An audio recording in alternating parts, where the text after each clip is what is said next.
Hey there, it's the Submissive Next Door with your host, Dr. K. Go grab a drink, kick back, and let's get kinky.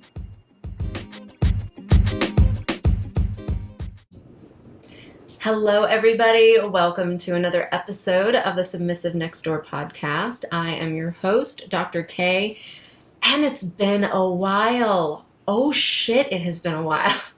I am so happy to be back. I'm going to be dropping these things way more often, and I have so many announcements. I'll explain why. First of all, make sure your kids are out of the room. Go grab a drink. Get your cuddle buddy. Do what you need to do for self-care. I don't care what that is. Just make it all your own, and let's chill and chat a little bit. So this episode is going to be pretty eclectic. All my episodes are eclectic, right? But this one in particular. I have a lot of updates to give you, and really, just sort of chilling. Like, I feel like chilling. I like to chill, and you guys are awesome for that. So thank you so much for allowing me to chill. First off, this last month, I poured in my heart and soul into a project that took me away from everything for probably like 2 weeks while I was in the development stages and putting these things together. But I dropped my first course, my first ever official sexuality course, Holistic Kink, on my Patreon page. So there is a 2.5 hour long, almost 3 hour long lecture video, and it comes with worksheets and communication sheets and things like that. It's really meant for either singles or couples or thruples or anyone really. It's very inclusive all the way around, I think. And I poured a lot of time into this because I wanted to give you guys a taste of what some of my philosophies are, what some of my just different things that I have collected sort of among my travels and among my own journey, and things that are both all from science, from other practitioners, from educators, and also just sexuality professionals in general. And I really, I had a lot of fun putting this thing together, and I hope that you find it engaging and intriguing, but it is there for you. I'm going to be dropping some more courses very, very soon. I have them written. I, unfortunately, just with this last month, and if you guys are parents, you understand back to school is kind of a big thing. I have 3, and they are all, 2 of them are starting brand new schools. One is just matriculating up a grade, and it's very much a just crazy time. Like, oh my God, so crazy. So a lot of my projects that I had built out and whatnot, thankfully I built them out before everything got busy. So once everything calms down, I just have to sit and basically do the recordings and get them edited and put them up. I try to be as organized as I can, and thankfully Big Daddy keeps me very, very much on track with things. I adore him for that.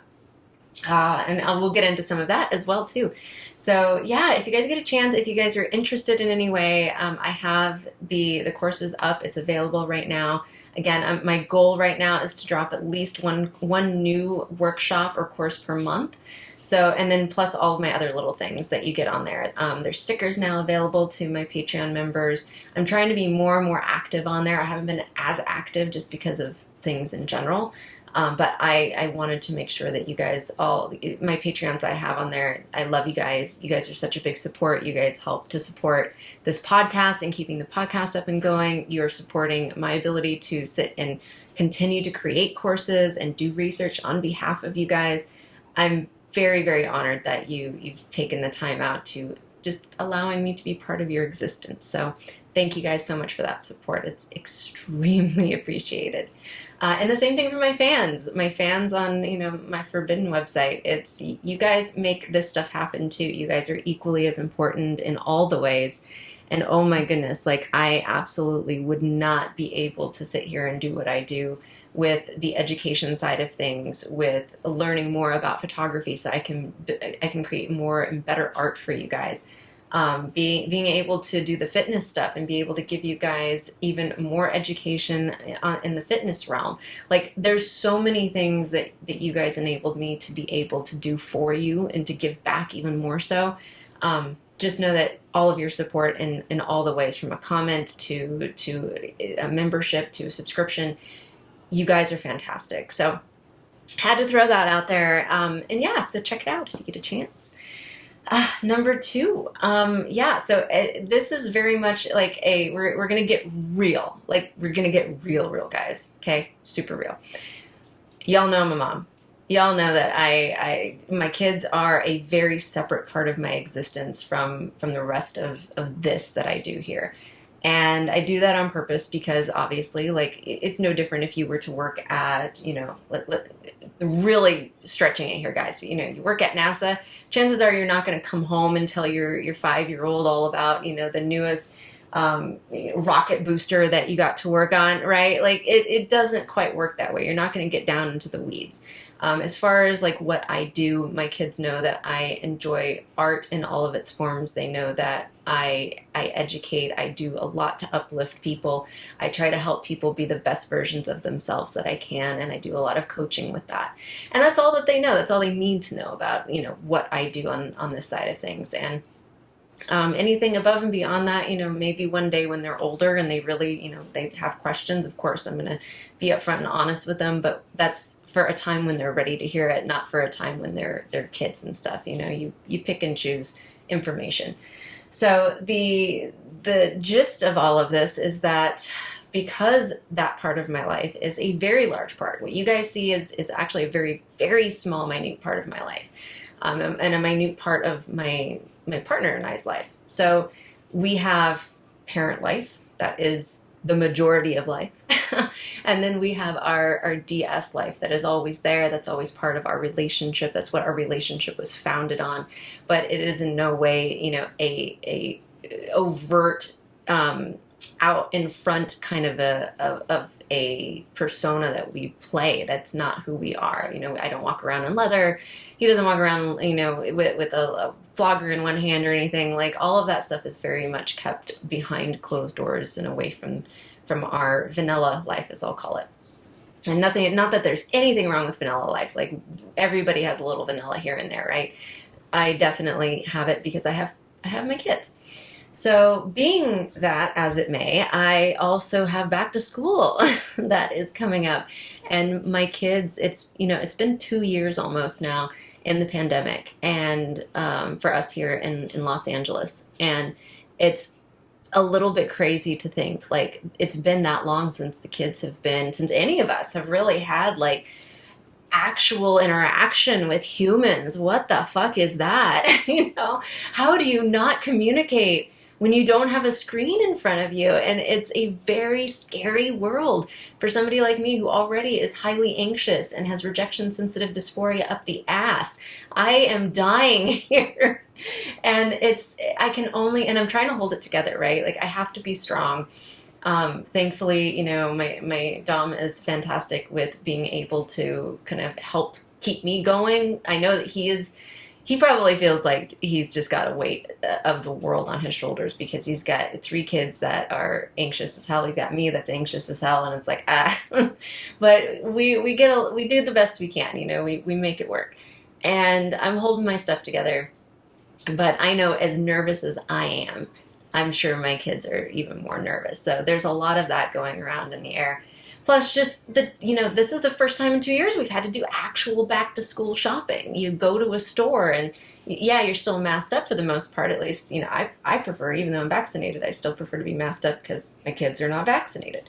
So we still mask up. And there's this very weird sensation now. Like you see some people are masked, some people are unmasked, and like some of them smile at you and you wonder like, oh God, can I smile any bigger at them to make sure that they know that I'm still smiling? And then there's kind of like that weird, God damn it, I want to take my mask off. I want to join the fun. and it's like, you're too afraid.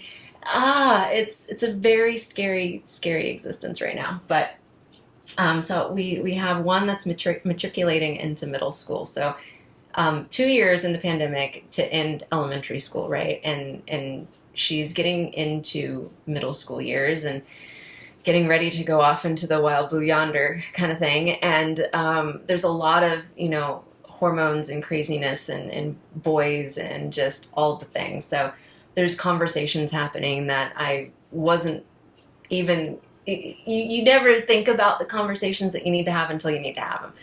And at least for me. And I've known I've had to have these conversations with her about, what to expect. And okay, she's such a sweetheart that I know people are going to, I shouldn't say I know people are going to do this, but people who are really, really sweet and that tend to want to be overly sweet because they're trying to kind of hide some of that anxiety. She totally gets it from me.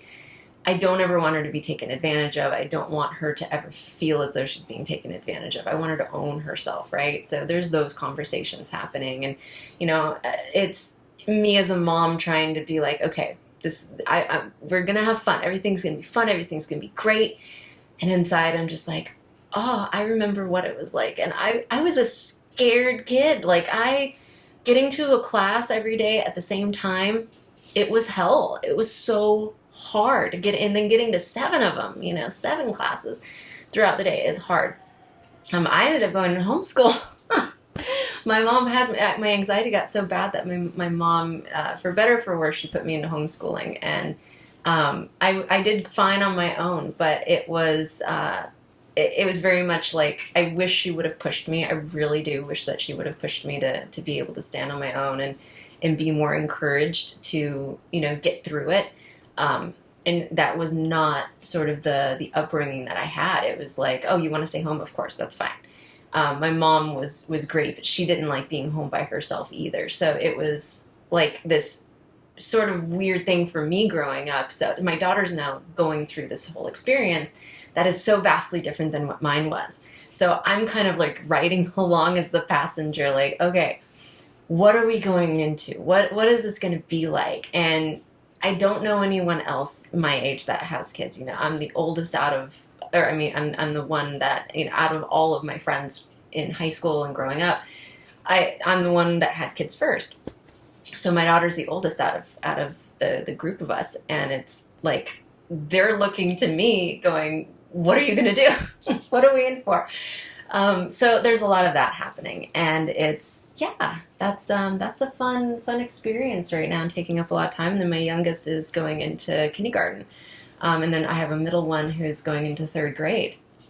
And my boys are, they're just excited. They're just like stoked about like, yes, we're going to do this. We're going to go to school. We're going to go play. We're going to have friends. We're going to get dirty. We're going to go da-da-da. They're just excited, which is fantastic. But now there's the added benefit of like 3 different schedules where they all start school at a different time. They all end school at a different time. And knowing that, okay, I'm going to have like this weird kind of in-between schedule during the midpoint of the day that I'm going to be running back and forth like crazy. That makes me feel anxious. Am I going to miss something? Am I going to, miss a time? Are the kids going to know that I'm there on time? What's going to happen here? What if there's crazy people in the parking lot? Oh my gosh, how am I going to get everybody all on time? I have a lot of that going on. And please, I apologize up front, like, for rambling about all this stuff. This is very much like a mom vent session at this point, I think. Not what you guys probably signed up for, but this is reality. This is life. This is what happens, right? And all the while, like, my wonderful, wonderful husband and Dom, he is there behind the scenes, like, going, okay, just breathe. Everything's going to be okay. You've got this. We're going to make sure we got him on time, and we're a pretty good team when it comes to just general scheduling things during the day. That is one of our strong suits, and I will totally boast about that because I was not that way before I met him. We really are like a powerhouse when it comes to getting scheduling done and getting shit done. We will get it done.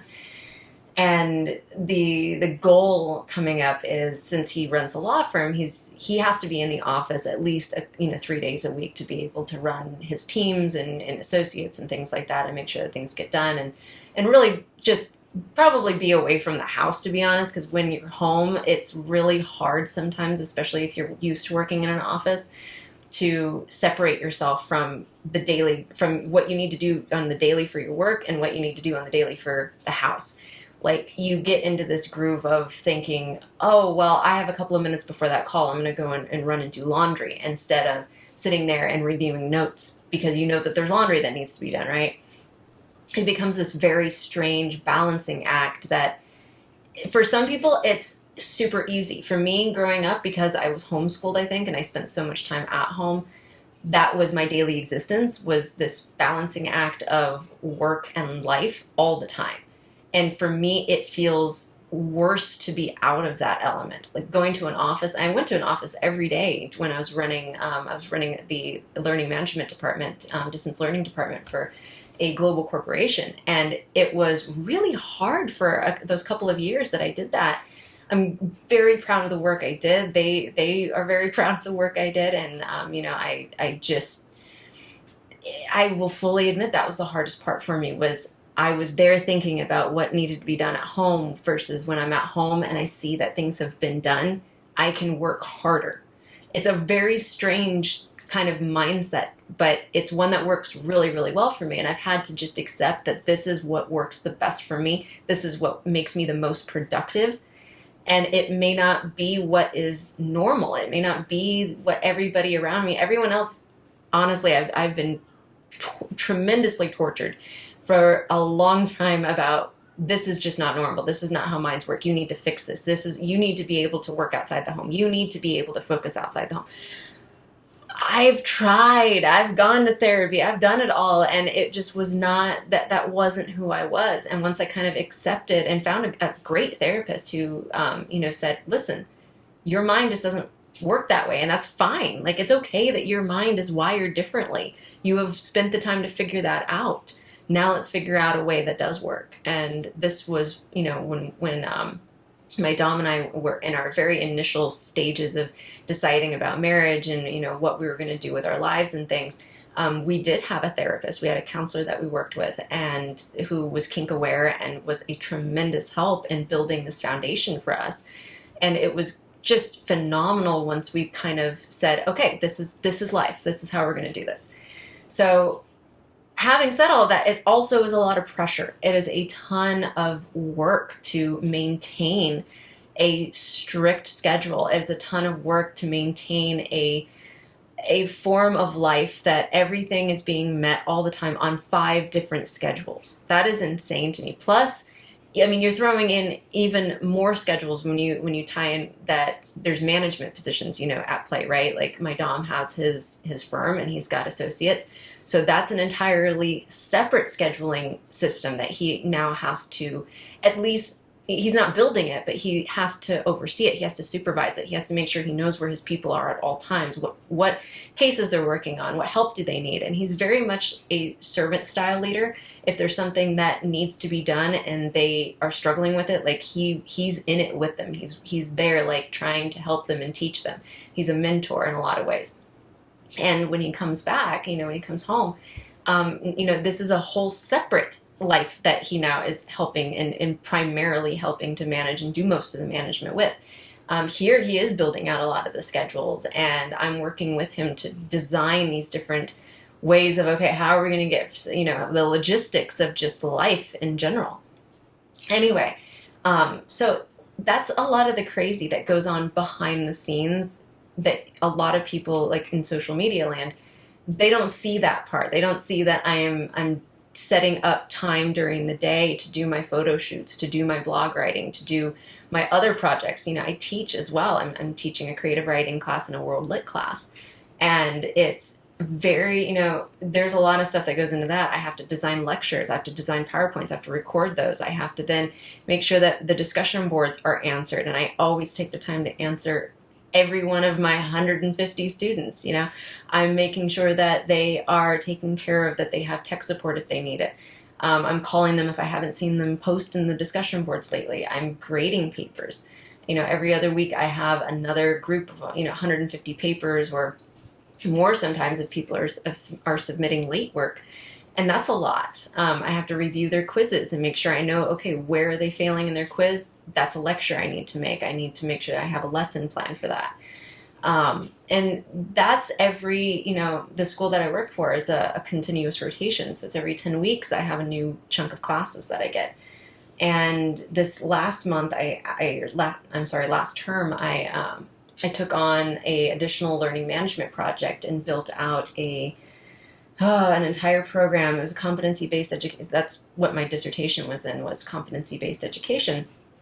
And I built out a brand new program for them on how to utilize past experience to get college credit, and based on a current degree program. And it was a hard lift. Like, that was almost like a 4-month or so lift that needed to be done quickly.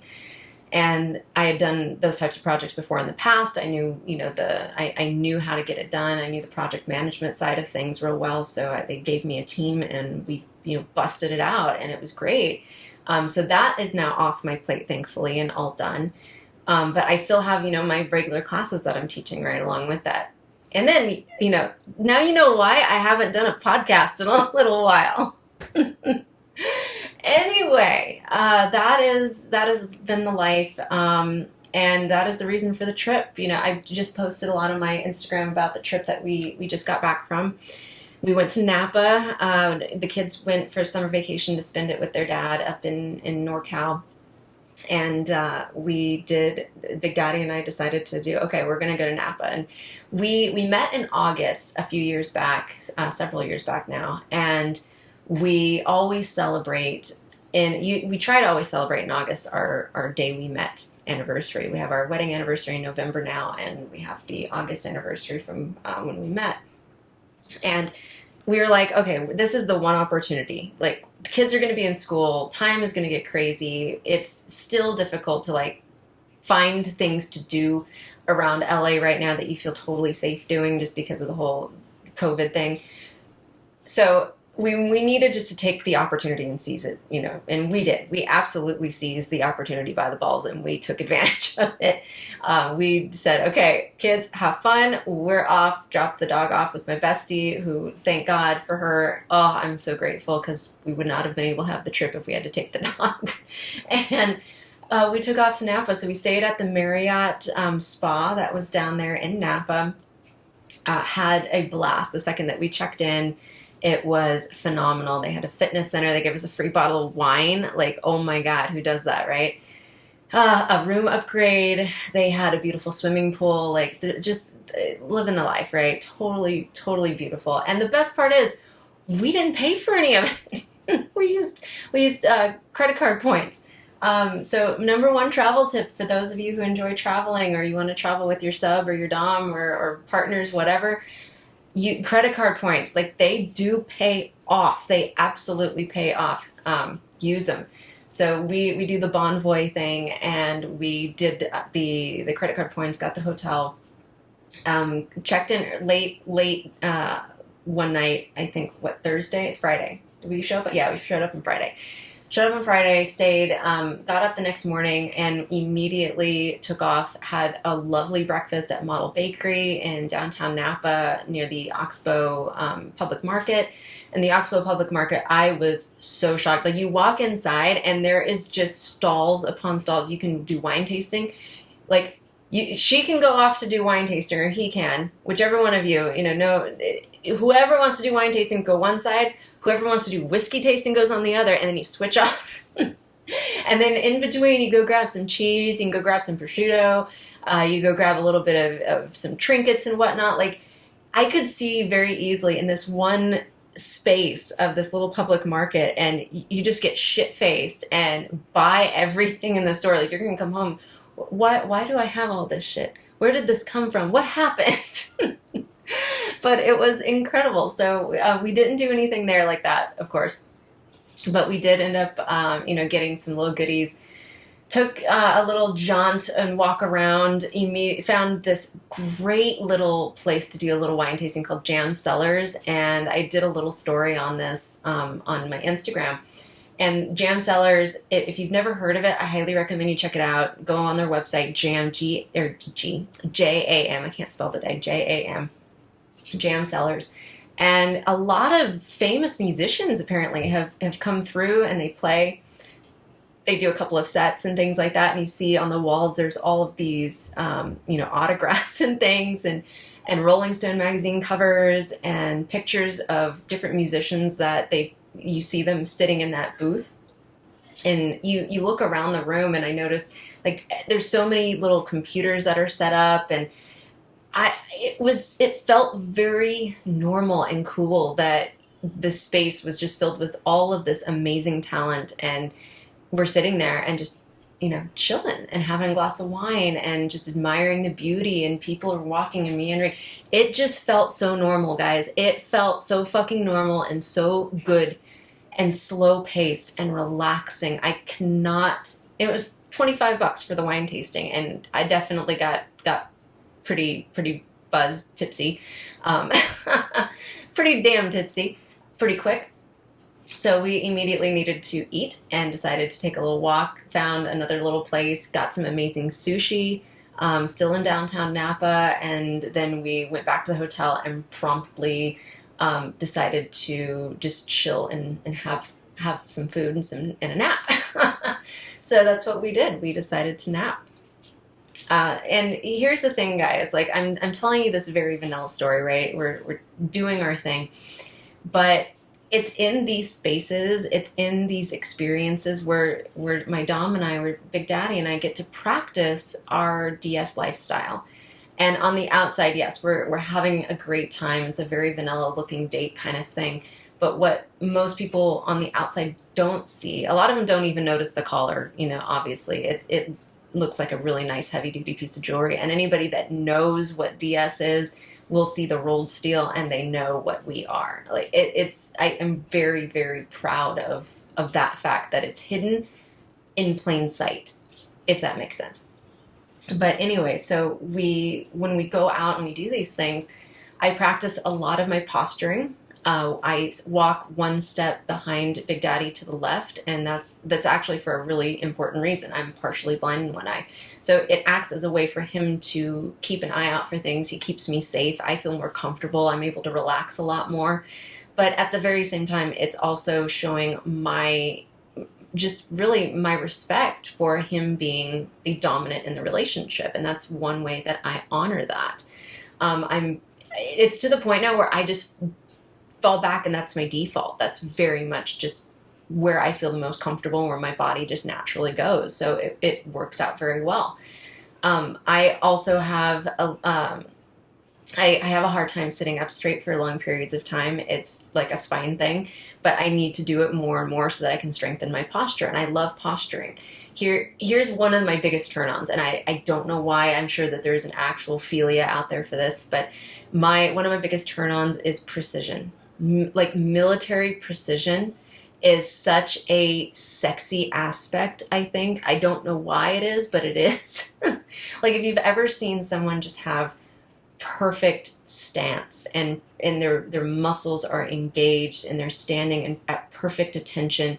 Maybe there's something about the rigidity of it, and it's erotic to see, like, this rigidity. It's very phallic almost. It's aroused. It's tense. It's tight.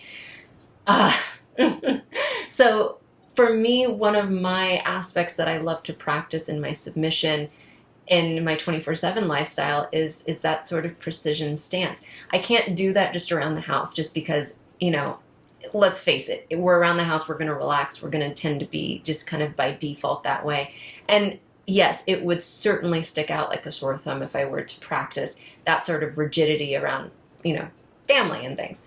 So I don't get to do that at home as much as I'd like. But when I'm out in public, when it's just the two of us, or when we're at a dungeon, any other place I can really practice it would be like at a dungeon or at a munch.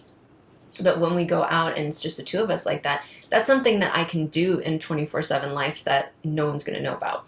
So I practice my posturing. I practice just certain ways that I sit. Like, I'll have my legs crossed. It's very proper, sort of a very demure sort of practice. I really find that sort of feminine touch, that femme aspect, very sexy, and it makes me feel really good. I don't consider it patriarchal. In fact, one of the things that I've been studying a lot in my coursework for my postdoctorate, a lot of the comments I've gotten, specifically on TikTok, when people find out that I'm DS, is, oh, you are perpetuating this idea of patriarchy. Well, I'm sorry, but isn't part of being a feminist also standing up and owning what it is you truly want, and saying without shame that this is who I am? That is what I am doing. So I find that to be very feminine and empowering, to stand forth and say, this is who I am, and where I find this is my most comfortable space. This is my most comfortable being. I am my happiest. I am the best version of myself within this defined and truly customized, designed relationship. I chose this for myself. This was not anything anyone put on me. I do not believe that women are beneath men in any which way, shape, or form. And in fact, I've had a female dominant before. I've also had a male submissive before. Several of them. It's not it has nothing to do with patriarchy. So I don't, anyway, sorry, total tangent there. I get very, very uppity about that. But this gives me that opportunity to practice a lot of that space that I enjoy holding within the relationship. And Big Daddy really gives me that opportunity to do it in those types of spaces. He enjoys it just as well. And we decided to do a food tasting. We're foodies to the max.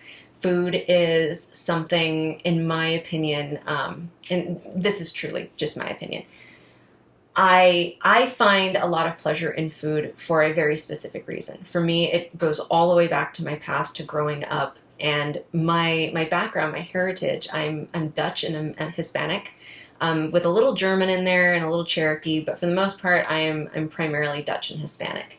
And being Dutch, or being Hispanic, it's a very close-knit family. My mom, from my mom's side, she's mostly Hispanic, and a little Dutch, whereas my dad is mostly all Dutch and a little German.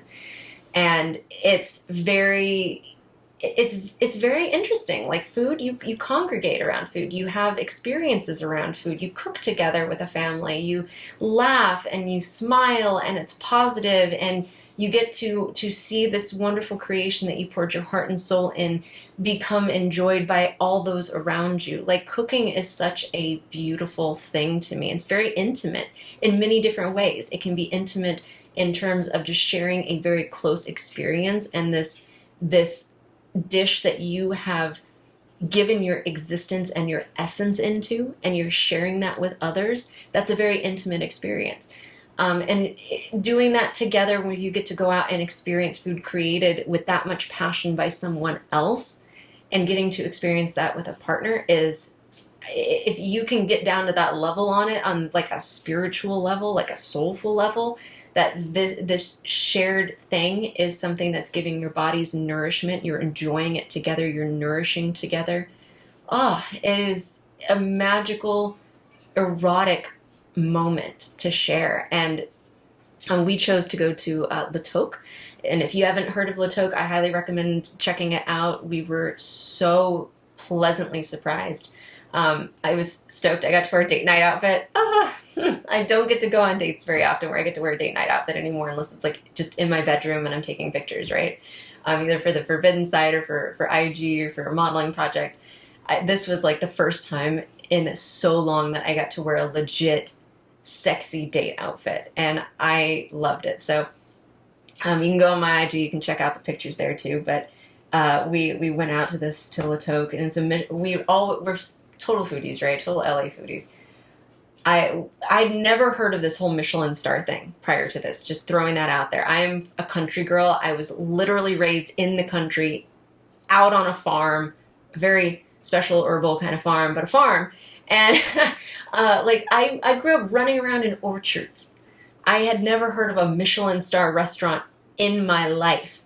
So when we're talking about where we want to go, and Big Daddy's like, yeah, let's check out Le Toc. One of my colleagues recommended it, and so on and so forth. And I thought that, all right, sure. And this whole Michelin star thing. And I'm thinking, like, Michelin, is this like tires? Like, is this like the donut guy? The tire guy?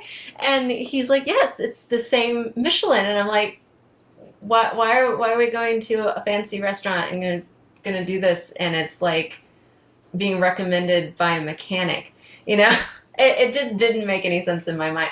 So once I researched this and figured out, the Michelin stars and what they mean, and it's, creme de la creme of the guides out there. And yes, it actually is created by the Michelin guy. It's called the Michelin Guide. And the Michelin Guide, it makes sense, right? Like, it's a travel guide. It's telling you all the best places, why they're the best, and they just happen to have, like, the critics, I guess, of the food world.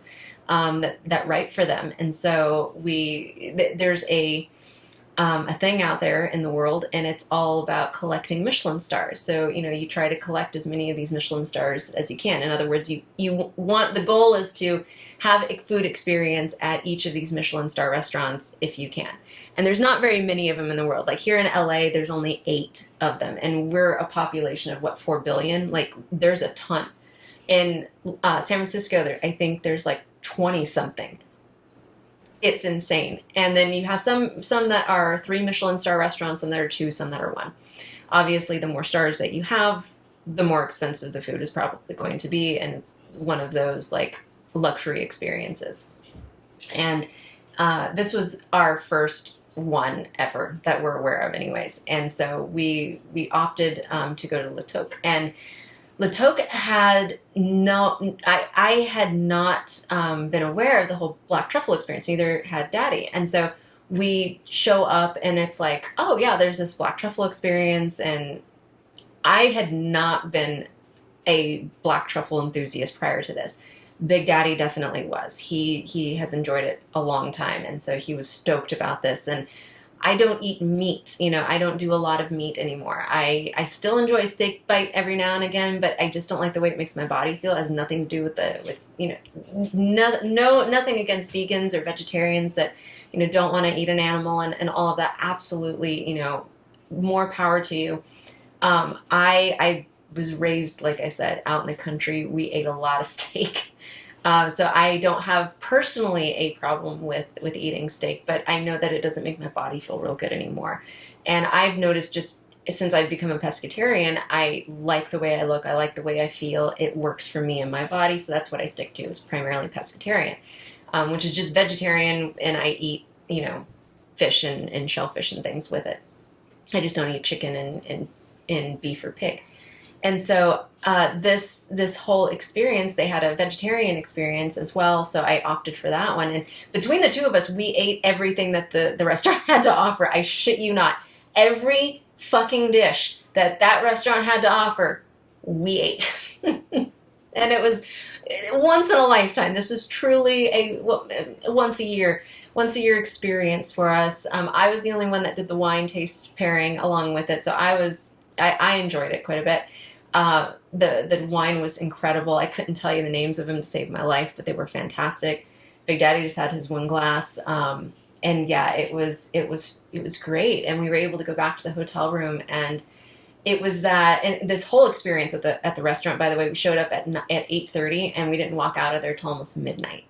It was a very long paced, it was an experience. Like the waiter came out and told you this whole life story of this crazy dish, of where it came from and where it originated. And, the at one point during like the main course, I think it was on Big Daddy's steak, the actual head chef of the restaurant came out and shaved, just took, like he was just grating cheese, just shaved a whole truffle practically. It looked like it had to have been a whole truffle. Like this thing was just, there's pictures of this on Instagram. You'll have to go check this out. Shaved just an entire plate of black truffle on top. And we're just sitting there like, oh my God, these things are like worth twice their weight in gold. It was incredible what this man did. We were just sitting there. I'm still in shock about it. I'm in shock and awe at the same time. Anyway, so this whole experience, we go through this for 3 hours roughly, and I'm in protocol through this whole experience. Big Daddy's in protocol. He's giving me his hand gestures. He's reminding me to drink water along with, drinking my wine, making sure that my back is staying straight. He's helping me in all of these different ways that I've asked him to encourage me to be a better version of myself. If he notices that maybe I've had a little bit too much to drink, he gives me the signal and it's time to stop and switch to water, and I do. Like, those little reminders, oh my gosh. And it's not that I can't do it for myself, it's that it's so helpful and encouraging to have somebody sit there. And because I know he's doing it because he loves me and he cares about me and I've asked him to and he's following through, it makes me want to follow through that much more. I don't brat when I'm in high protocol at all. Bratting is something that is usually reserved for like playtime. It's very much reserved for just sort of relaxation mode when we're both just kind of chilling, and it's a very specific, appropriate time. Most of the rest of the time, it's high protocol, and it just feels so good. But once we left the restaurant, we were able to come back to the hotel room. The experience for us during this vacation is a simple flow from high protocol public to full submission, full subspace the moment we walk into the door. And, being able to get down on my knees, we walk through a ritual of a collaring ceremony where this one is removed and we put on my play collar. Being able to go through a spanking session, into a flogging session, into the aftercare session, into a sexual experience. And, the sexual experience, typically after a high protocol session like that, when we go through that ritualization of it, is very primal. There's not a lot of talking at that point, or if it is, it's typically very filthy talk, and it turns into this very incredible just experience of heightened intensity. My body is on fire. My soul is on fire. It feels great, and he's a pleasure dom as well. So of course, I'm just getting orgasm after orgasm. Getting all these different toys and stimulations. My body just goes through the ringer, and I ended up sleeping that night the best I have slept in years. And I shit you not, it was just the greatest sleep I have had in so long. It was so nice. Being able to have that experience with him and go through something like that, and not only having the food experience and having the adoration and the love and the compassion component, but having the high intensity, having someone that can stick with you through that. It's a hard thing to do for an extended period of time, but it was great. So we got to have that experience. I did not capture it as much as I wish I would have. So it just means we have to do it all over again. But anyway, so we go through that, and then Sunday we had another great day of more wine tasting. We went to Alpha and Omega winery in St. Helena, and I put up a video of our experience there as well. Another recommendation from a colleague of my Dom's, and it was this winery. We showed up at like 8, gosh, what am I saying? We showed up at about 11 in the morning. We were the first ones there, and just the grounds were beautiful. Everything was gorgeous. And this bartender is in there, and he comes in, and I got to tell you guys the story. So story time. I promise I'm going to wrap this shit up here soon. Story time. So we go in, and he sees me, and I'm in my mini skirt and a low cut top because I'm going wine tasting. Like, I'm going to dress up a little bit and maybe get a little extra pouring of the wine, kind of thing. And so we show up, and he eyeballs me right away, starts chatting it up, and I know nothing. Like, I know very little about wine, guys. Truly, I don't know that much about it. I know what I like. I like dessert wines. I like white wines. There's very few red wines out there. I think I can name 1 or 2 red wines, and that's about it. I can tell you types, but I can't tell you brand names. I can tell you what I can get shit-faced on quick, and that's about all I can do. I can't tell you how that hill over there creates a different Chardonnay than that hill over there because of the time that the sun hits this side and begins to cool versus this one over here that also has some certain nutrients in the ground, and particularly with clay ground. Like, I don't understand that shit. And this guy is going on total just, I'm in sapio heaven just listening to him. I'm having a great time just because he's nerding out so hard on his shit, and I'm loving every minute of it. Like, when someone is sitting there, I don't give a shit if I don't know it. I could care less if I walk out of there learning anything, but if you are in your zone and you are passionate as fuck about whatever crazy intelligent thing that you know about, go for it. I will root for you. I will listen to you. I will get off to that shit. It is great. So he's just going crazy about it. My Dom and I are sitting there, and we walked in going, we're not getting a membership. We're not doing this. We've had a wine club membership before, and we always end up like getting pissed off because like the first wine club membership that you kind of get to pick. Second one, you're like, oh God, these suck. And it just goes from there. So we were not planning to do any of that. But this guy he just won my heart. So we're sitting there, and it took a little while, like, of him trying to figure out, okay, what do I pour for them? What is it that they're going to like? And we originally were going to do, there was two selections. There was like a standard and like a luxury collection of wines, depending on how much you wanted to spend on your tasting. And if you, of course, got your membership, wine tasting was free. Whoop-de-doo.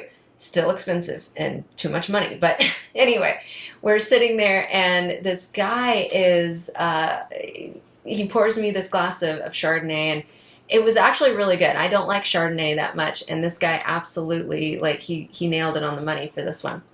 So I start drinking that, and I'm trying to get comfortable, so I'm probably drinking it a little quicker than I should. And he's just like, oh, it's Sunday. Here, go ahead and have some more. You know, you're here without the kids. Go for it. And he just, you know, fills up my glass with this Chardonnay, and I'm like, fuck yeah, this is awesome. Big Daddy's having his red, and he's enjoying that quite a bit. I get some rosé, and then now we're starting to loosen up, and I don't know. There's no one else there. It's just this guy and us in this big, beautiful castle-looking place, drinking expensive fucking wine, and I start telling dirty jokes. I'm sitting there, and I'm just like, yeah, you know, everyone loves to be plugged once in a while. You got to really shove it in that hole. And he was trying to plug up a wine bottle. I was like, oh my God. And God love this guy. He caught on to every one of my filthy remarks and loved it. And I fully, you know, aware, guys, not normally would I do something like that, and I'm very careful. I will pick and choose my moments. If I get a good vibe off of somebody, I'll drop like a mildly kind of dirty joke and just kind of feel somebody out a little bit. If it looks like, they didn't get it, I'm not going to go any further. But if they really, like, they catch on and they're like, fuck yeah, all right, we're friends. Like, let's have a conversation. And so this guy is catching on to everything. Day is going on, you know, people are starting to meander in, and there's like this party coming through. They all go around the bend, and they're going after their party, and he starts chit-chatting about some of the selections and things, and he mentioned that they had a dessert wine, and it's one that they normally don't bring out. And my ears perked up right away. I'm like, oh, I want something sweet. I need to, you know, sink my teeth into something juicy. So he goes around back, brings out this late harvest that was incredible. If you've ever had ice wine, it's very similar to ice wine. It's very syrupy, very honey-like, and just so to die for. Oh, had to walk out of there with that. So that was a treat and a half. That's going to be opened on my birthday. Definitely not one that I would ever normally get otherwise, but it just knocked my socks off.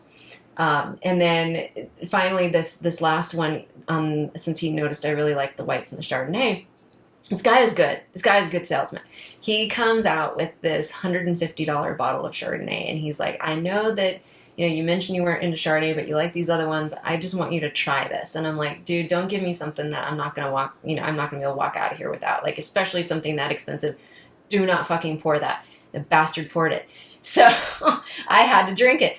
And I'm not going to let a $150, you know, glass of wine go to waste. Like, I'm not going to do that. So I had to drink it. I was schmammered at that point, guys. I am sorry.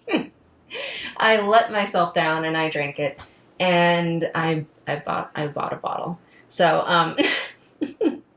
that was my treat. Big Daddy did the wine club. I think honestly, if the guy had not been quite so awesome, we would not have done that. Like, that bartender made the experience fantastic, and it seemed like a lot of people that had walked in there knew who he was, and he was really, really cool.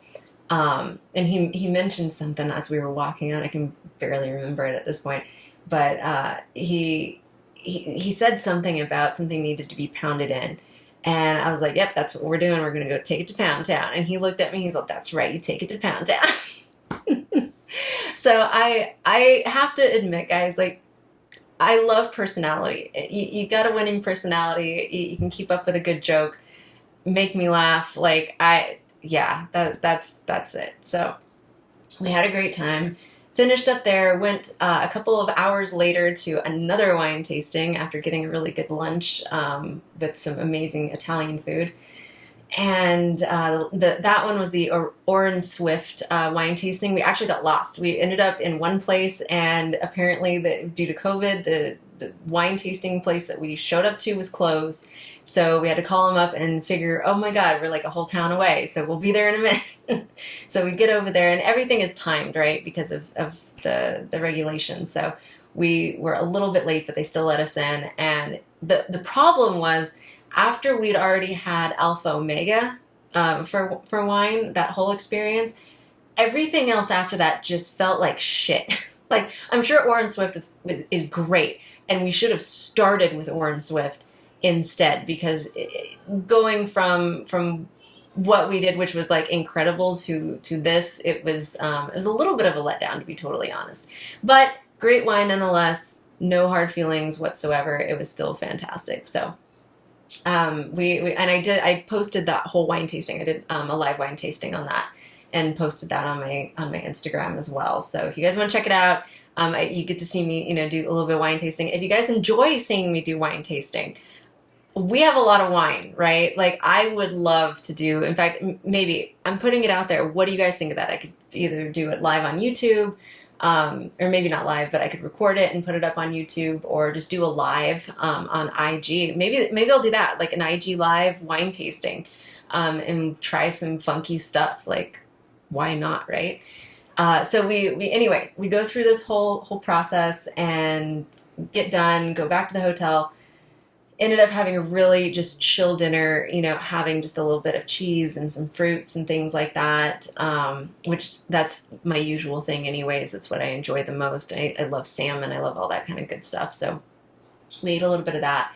And then that was kind of it. We got to chill. We tried to go into the swimming pool, and swimming pool was too full, which kind of was a little bit of a bummer. But hey, considering all the rest of the experiences we had, it is what it is. It's totally fine. Went back, and next day got to visit a little bit more with my folks. Got to see my mom and my dad, which is always really, really special. It's never enough time, but we got to visit and hang out for a little bit. And then Tuesday rolled around, and we got in the car and drove the whole gang on back home. So yeah, now that we're back home, it's that after party kind of vibe, right, where you get to put everything away and clean everything up and get back to reality. But over the next couple of weeks, with my kids going back to school and whatnot, that it's hard when they're home to get recordings done a lot of the time, and I feel very grateful for today, for sure, because it's been so crazy. Just when you have that many kids in the house, it's very loud. It's all the time. More often than not, when I'm doing recordings like this, I'm hiding in a closet, or I'm hiding in my car in the garage. Many of us that are podcasters or anything that are parents, you get it. I know you understand. That's where I'm at. So once the kids are back in school, I actually have my schedule built out where I'm able to dedicate every other day to creating a podcast, where I can dedicate one day a week to creating a YouTube video, to doing something for Patreon, to doing something for the Forbidden Site, for doing IG stuff, for doing TikToks. Although TikTok, who knows how much longer TikTok's going to be around. Like, my old account, my big account, my main account, the Queen of Hearts 2 account, that one may be going away very soon. It got nailed real hardcore for several violations. There was a glitch on TikTok. Everything went down. And when it came back up, literally like the second it came back up, me and several other of the Kink Talk creators and sex ed creators were nailed hard, to the point where we were on 3-day bans, 4-day bans, 6-day bans. Mine, every time I posted something new, was getting a ban. And it was to the point where I don't want to lose everybody, so I just quit posting. And I created a new one, which is a new TikTok. It's Kippany87. So if you get a chance, Kippany87, go check it out. I have all new content on that one, and it's growing pretty quick, thankfully.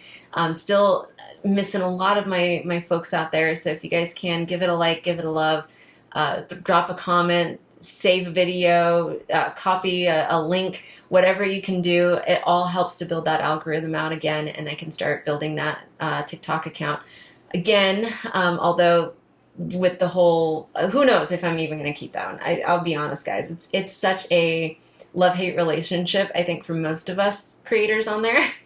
I tried posting a video, and it was just the one of me in a bikini. I'm actually mostly covered up, just saying, hey, you want to come to the pool with me? Same one that I have on my IG, exact same one.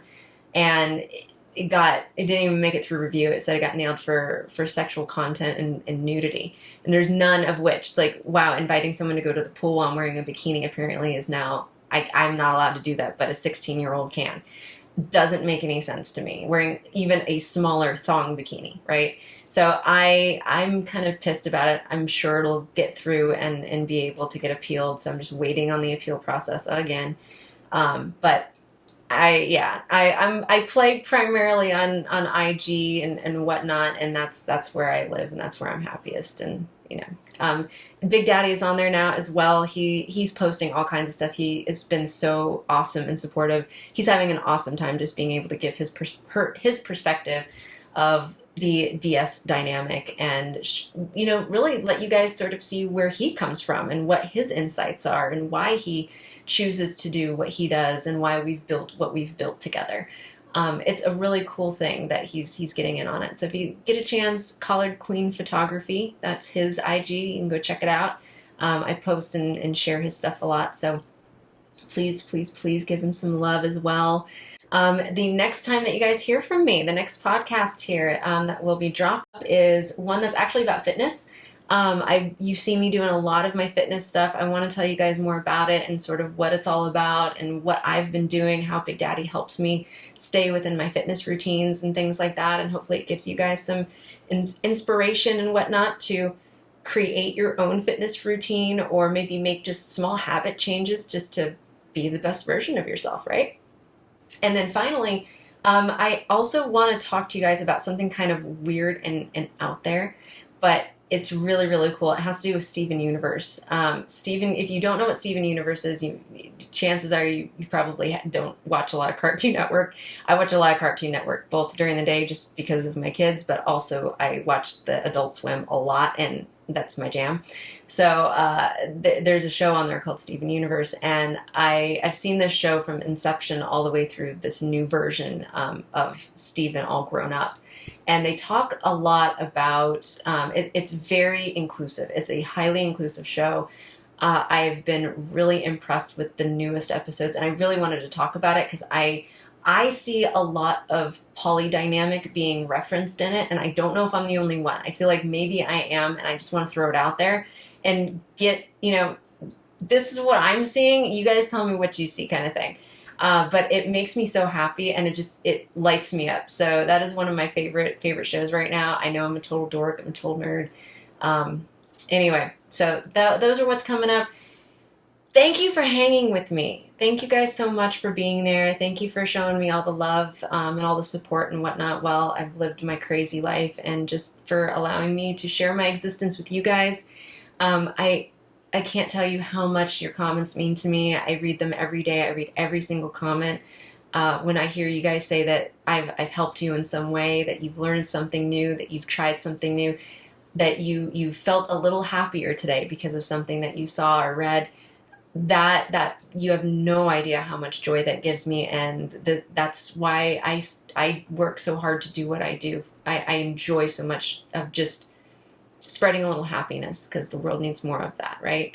So thank you guys. Have a great rest of your week, your weekend. Go have fun, stay kinky, stay happy, stay healthy, stay hydrated. I will see you guys later.